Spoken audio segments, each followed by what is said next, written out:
મિત્રો ગુસ્સો એટલી ખતરનાક વસ્તુ છે ને કે ક્યારેક ગુસ્સામાં આપણાથી એવા કામ થઈ જાય કે એના માટે આખી જિંદગી આપણે પસ્તાવવું પડે. તમને ભદ્રેશનો દાખલો આપું. ભદ્રેશ એટલે અમારો નાનપણનો મિત્ર, પણ એનો સ્વભાવ એવો ગુસ્સાવાળો કે રોજ કોકની જોડે ઝઘડો ના કરે તો એને ખાવાનું ના ભાવે. માણસ સમય જતાં સુધરે, પણ અમે તો કોલેજમાં આવ્યો, કોલેજ પૂરી થઈ તો સુધી એનો સ્વભાવ ના બદલાયો.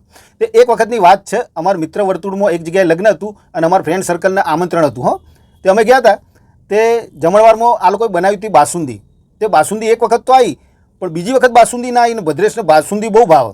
તેણે 2-3 વખત બૂમ પાડી, બાસુંદી આવો તો બાસુંદી આવો તો, પણ કોઈ લઈને આવ્યું નહીં. એટલે ભદ્રેશને ચડ્યો ગુસ્સો. તે ભદ્રેશ તો ગુસ્સામાં જેમ તેમ બોલવા માંડ્યો કે ના પોસાતું હોય તો સુલિયા બાસુંદી બનાવવાનો, આમ ને તેમને જેમ તેમ બોલવા માંડ્યો. તે 15-20 જણા ભેગા થઈ ગયા ભદ્રેશને શાંત પાડવા માટે, સમજાવવા માટે, પણ ભદ્રેશ સમજે એને તો ઝઘડાની આદત. તે પછી એને સાઈડમાં લઈ જઈને 15-20 જણાએ મારવા લીધો યાર ભદ્રેશને.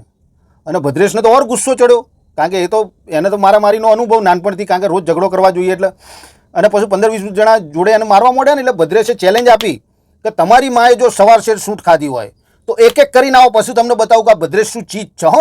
તે તમે નહીં માનો, બધા એક એક કરીને આવ્યા અને બધાએ વારાફરતી ભદ્રેશને માર્યો.